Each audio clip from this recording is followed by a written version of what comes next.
Daf Lamed Vav Amud Aleph, nous finissons aujourd'hui le deuxième pérec de Shabbat pour commencer demain le troisième pérec. Bezrat Hashem. Alors, nous avons vu hier que le shofar, une fois qu'on avait fini de sonner juste avant Shabbat, il fallait tout de suite le ranger quelque part parce que c'était Shabbat, on n'a pas transporté un shofar pendant Shabbat. Pourquoi est-ce qu'on n'a pas le droit de transporter un shofar pendant Shabbat?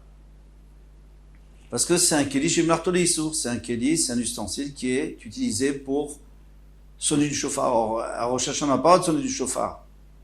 De peur qu'on l'amène chez le Rav pour apprendre à sonner. Donc les Chachamim ont interdit le shofar, puisqu'ils l'ont interdit, il est mouktsé. Maintenant, la Gemara continue. 2 lignes avant la fin du précédent Hamoud. Et pourtant, nous avons enseigné dans la Braïta, shofar mitaltel. Le shofar, on a le droit de déplacer. Et les trompettes, non. Rabbi aussi. Là, tu m'as dit que ni les trompettes, ni le shofar. Rabbi aussi a dit, kan beyachid, kan betzibur. Ça dépend si c'est un shofar de particulier ou un shofar de public. Si c'est un shofar de public, comme chez nous, là, qu'on sonne pour Shabbat, alors à ce moment-là, c'est mouktsé. Mais si c'est un shofar du particulier et qu'il utilise à la maison, c'est permis. Amar Abaye au Beyachid le Maïchazé. Abaye lui a dit, mais pour un particulier, à quoi cela sert-il? Qu'est-ce qu'il va faire avec pendant Shabbat? Et s'il peut rien faire avec pendant Shabbat, donc il a pas le droit de déplacer. Amar a dit, répond, Oil Veraou il est Gammea Bomaïm, puisqu'il peut faire boire à un enfant, c'est un genre de biberon. Celui qui n'avait pas de biberon, à ce moment-là, il prenait un chauffard, il met de l'eau dedans, ils font boire à un enfant. Tu mets de l'eau du grand côté et ça sort du petit côté. Très bien.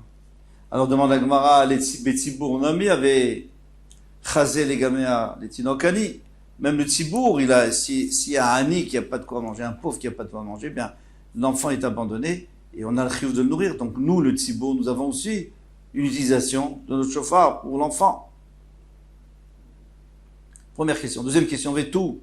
Et encore une autre question, d'Etania, il y a une braïta qui dit qu'Eshem chez Metaltelim ta chauffard, de la même manière qu'on a le droit de dépasser le chauffard, car Metaltelim et Tachatzotzot, de la même manière on a le droit de dépasser aussi les trompettes. Alors c'est très bizarre parce que d'un côté on a une braïta qui nous dit qu'on ne peut transporter ni l'un ni l'autre, une braïta qui dit que le chauffard et pas la trompette, et une autre braïta qui nous dit les deux. Alors on va répondre. Mani, pardon, c'est la fin de la question, d'après qui ça va? Et là, l'Okashia, mais c'est pas une question. Harabi Uda, Harabi Shimon, Harabi Nechemia, il y a 3 avis, parce qu'il y a 3 personnes. 3 Chachamim. Celui qui disait que le chauffard, on a le droit, mais pas la trompette, c'était Rabbi Uda, parce que Rabbi Uda, lui, il tient mouktsé, lui, il pense que c'est mouktsé. Qu'un kli chez Bertoli Issour, c'est mouktsé. Mais si on en a besoin, si on peut utiliser, donc on a le droit de déplacer. Ça, c'est d'après Rabbi Uda. Deuxième, la prochaine, c'est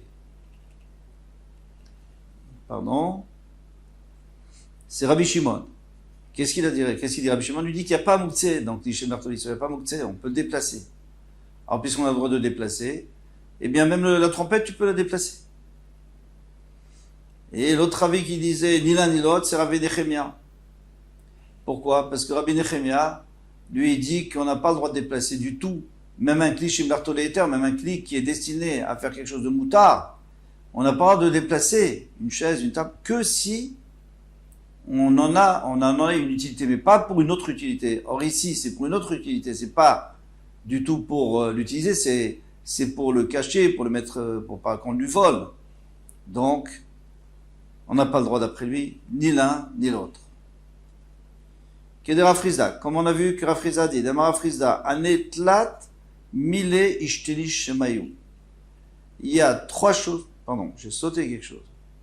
Ou Maï Shofar. Alors maintenant, la Gemara dit, mais alors il y a un problème. C'est que toi, tu me dis qu'on n'a pas le droit de transporter un chauffard d'après Rabbi Nechemia, ni une trompette. Alors, ça va pas nous dire la trompette, Kalvachomer, c'est déjà le chauffard qu'on peut utiliser comme biberon, à plus forte raison, la trompette qu'on peut pas utiliser comme biberon. Alors, la Gemara répond, le chauffard, c'était aussi chatzrotzrot. C'est-à-dire, quand on a dit chauffard, en fait, on parlait d'une trompette. Et quand on a dit chatzrotzrot, on parlait d'un chauffard. Donc c'est dans le bon ordre, c'est-à-dire on n'a pas le droit à une trompette et même un chauffard, on n'a pas le droit. Le problème, c'est comment on peut inverser une Mishnah. Alors, il dit qu'il y a des rafrizda comme rafrizda, des marafrizda, hanetlat mile. Il y a trois choses. Ishtane shemayu, leurs noms se sont inversés, michicha betamigdash, après la destruction du betamigdash. Chatzrot sarta, shufra. Une trompette, au temps du betamigdash, ça s'appelle maintenant un chauffard. Shufra, mais un chauffard, au temps du betamigdash, eh bien aujourd'hui c'est chatzrot sarta. C'est une trompette. Donc quand on a dit un chauffard, on voulait dire une trompette, et quand on a dit une trompette, on voulait dire un chauffard. Donc on a très bien, la Mishnah va bien, elle va dans le bon ordre. Les Maïnaf Kamina, maintenant pourquoi tu viens de me dire que ça a changé, ça sert à quoi? Les chauffards chez Rosh Hashanah, c'est pour pas se tromper. Parce que si quelqu'un il dit donne-moi un chauffard, qu'est-ce qu'on va lui donner? Une trompette. Il n'est pas yotze pour Rosh Hashanah. De même, Arava, Tzavtsefa. Tzavtsefa, Arava. On a inversé les noms. Donc, normalement, pour Sukkot, on prend une Arava, une saule. Maintenant, si on t'amène une Tzavtsefa, c'est un genre c'est le même arbre, mais les dents n'ont pas il y a des dents. Hein, sur la feuille, il y a des dents. La feuille n'est pas longue, mais elle est ronde. Et la tige n'est pas rouge, mais elle est blanche. Donc ça, c'est un faux sol. Et c'est pas soul, c'est pas bon. Donc si on t'amène une Tzavtsefa, normalement c'est pas bon. Mais ici aujourd'hui, puisque ça a été inversé. Donc si on apporte une Tzavtsefa, c'est exactement ce qu'il me faut pour l'oulav. Si on apporte une Rava, c'est pas bon. Bon, aujourd'hui, on est retourné comme avant, apparemment. Les Maïnaf Kamina, qu'est-ce que ça change? Comment on l'appelle? Les Lulav, comment on vient de dire Lulav? Petura, Peturata. La table, elle s'appelle maintenant Peturata. Avant, la Peturata, ça veut dire une petite table. Bien maintenant, la grande table, elle s'appelle Peturata. Peturata, mais la petite table, comment elle s'appelle? Petura. Ça s'appelle une table normale. Les Maïnaf Kamina, que ça peut me changer si elle est grande ou petite la table. Mais car même car, pour quelqu'un qui vend. Il dit, je vais te vendre une Petura. Alors il peut lui donner une petite table. Bien que normalement, avant, c'était une grande table. Et maintenant, s'il lui vend une Peturata, il doit lui donner une grande table, bien qu'avant, c'était une petite table. Parce qu'on va toujours, d'après aujourd'hui, pour pas rouler la personne. Puisque lui, il se base sur ce que les gens disent. On a une question qui est très dérangeante. C'est pourquoi ils ont changé, pourquoi ils ont inversé. Pourquoi ils ont tout inversé? Un chauffard, c'est un chauffard. Une arava, c'est une arava. Une table, c'est une table. J'ai eu beaucoup de mal, mais j'ai trouvé dans un Sefer Toldat Zeev, il dit comme ça, il donne une très bonne svara, il dit, dès que le Beth Amikdash a été détruit, les gens, ils étaient tellement démoralisés, ils ont dit, laisse tomber la trompette. La trompette qui nous faisait de la joie, tout ça, Simchat Bet HaShoeva, à Sukkot, laisse tomber, c'est fini. On n'appelle plus ça une trompette, ça y est, c'est un chauffard. Le chauffard, c'est une trompette. Et quelle était la deuxième chose? C'était la harava. Quelle harava? Avant, on tournait autour du misbéach, on chantait, on dansait. Maintenant, c'est une tzavtsefa, ça. Ça ne sert plus à rien. C'est une tzavtsefa. Cette harava, c'est une tzavtsefa, et le contraire, et vice-versa. La même chose avec la table de Lechem Apanim. Il y avait les Lechem Apanim, c'était magnifique. Eh bien, c'était une grande table. Non, maintenant, c'est une petite table. Par contre, il y a encore deux choses qui vont être apportées, mais qui n'ont pas été changées au temps du Beth Amikdash. Plus tard. Amar Abaye Abayadi Afano Nomar, nous si on peut dire Ouvlila, Bekase, Ouvlila. Alors, il y a quatre estomacs ou panses chez les ruminants, la vache par exemple. Il y en a qui s'appellent bête cassée. Pourquoi bête cassée? Qu'est-ce qu'il y a? Il y a deux couvertures. C'est-à-dire que la peau, il y a deux membranes, l'une sur l'autre. Et il y en a une qui a une seule membrane très fine.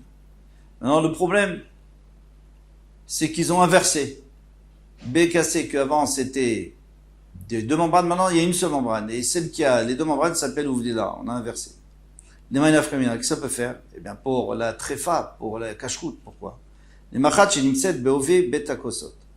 Si on a trouvé dans l'épaisseur de la membrane qui recouvre ce fameux Betakosot, si on trouve que ça sort que d'un côté, pourquoi? Parce que c'est pas complètement percé. Si c'est complètement percé, l'animal ne peut pas vivre plus que 12 mois, donc elle est très phare. peut même pas la manger.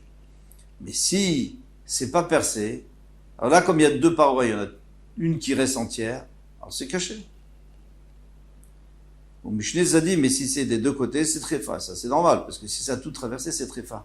Mais si, donc dans le temps, l'épée cassée, eh bien, même si on avait percé, si ça avait percé d'un côté, parce qu'elle avait avalé, par exemple, une aiguille, ça avait percé l'intérieur, il restait toujours la membrane extérieure.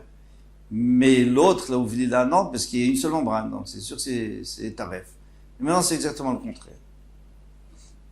Alors, Ravashi a dit, Afanou, Nami, Nomar, nous aussi on va dire, Bavel, aujourd'hui on l'appelle Boursif, et Boursif on l'appelle Bavel. Alors c'est quoi? Bavel, c'est là où il y avait tous les Amoraïm de Bavel, le Talmud Bavli. Beaucoup de Chochma. Boursif, c'est un endroit où il y avait des beaux, des gens bêtes, il y avait des gens qui n'avaient pas appris, des ignorants. Et à un moment donné, ça a été changé. Les gens appelaient Boursif, là où il y avait tous les Talmidei Chachamim, et Bavel, les gens, là où il y avait les Amaratim. Maintenant, en quoi ça change? Nafkamina, les guetés Nashim. Pour les guettes, pour les guetim des femmes, pour divorcer une femme. Vous savez que dans le guet, on est obligé de dire le nom de la personne, du mari, le nom de la femme avec ses parents et l'endroit où ils habitent, d'où ils viennent. Et aussi l'endroit où on a signé, bien sûr. Maintenant, si on met Bavel, au lieu de mettre Boursif ou Bavel, il n'est pas soul.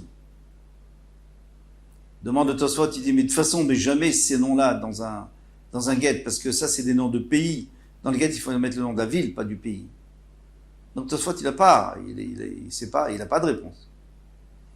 Mais en vérité, Rachid a donné un deuxième chat. C'est peut-être là-dessus que compte Tosfot. Rachid a donné un deuxième chat, c'est pour celui qui apporte un guet. Alors, si quelqu'un vient d'outre-mer, il vient en Israël, il apporte un guet, il faut qu'il dise Befanai Nirtam ou Befanai Nirtam. Il a été écrit et signé devant moi pour être sûr que ce guet, il a été fait l'ishma pour divorcer telle et telle femme. Donc, il faut qu'il témoigne. Sauf s'il vient de Bavel. Parce qu'en Bavel, ils étaient tellement compétents. Eh bien, s'il venait de Bavel, c'est sûr qu'il était bien fait. Il n'y avait pas besoin de dire Befanai Nirtam ou Befanai Nirtam. Donc lorsqu'un guet, donc un acte de divorce venait de Bavel, on ne disait pas Befanai Nirtam, Befanai Nirtam. Et quand il venait de Boursif, bien sûr qu'on disait, parce que là-bas c'est des ignorants. Maintenant c'est le contraire, quand il vient de Boursif, c'est-à-dire là où il y a les Chachamim, c'est l'ancien Bavel, eh bien on n'a pas besoin de dire Befanai Nirtam, Befanai Nirtam, mais s'il vient de Bavel, alors on doit dire. Donc c'est vraiment une énorme différence. Maintenant, pourquoi c'est arrivé? Ça c'est avec le temps. C'est avec le temps, il y a des choses qui se passent. Même nous, on sait qu'il y a des choses qui changent. Il y a des choses qu'on avait, par exemple, on dit un frigidaire ça veut rien dire. Un frigidaire, c'est une marque frigidaire. Il y a tellement de choses comme ça où on a pris une habitude de dire, de nommer un certain objet d'une certaine manière qui finalement n'a aucun rapport avec, en tout cas pas un grand rapport. Et voilà pour ce pérec que nous avons fini, Baruch Hashem, Adran Anach, Bamimadleki. C'est un pérec assez long. Et maintenant, Bezrat Hashem, on va commencer avec Kira. Kira, c'est le pérec où on va parler de bichoul, faire cuire, ce qu'on a le droit, mettre sur la plaque, enlever de la plaque, remettre, etc. Très important pour gérer sa cuisine et sa maison. Voilà, Kol tout va bientôt, Bezrat Hashem.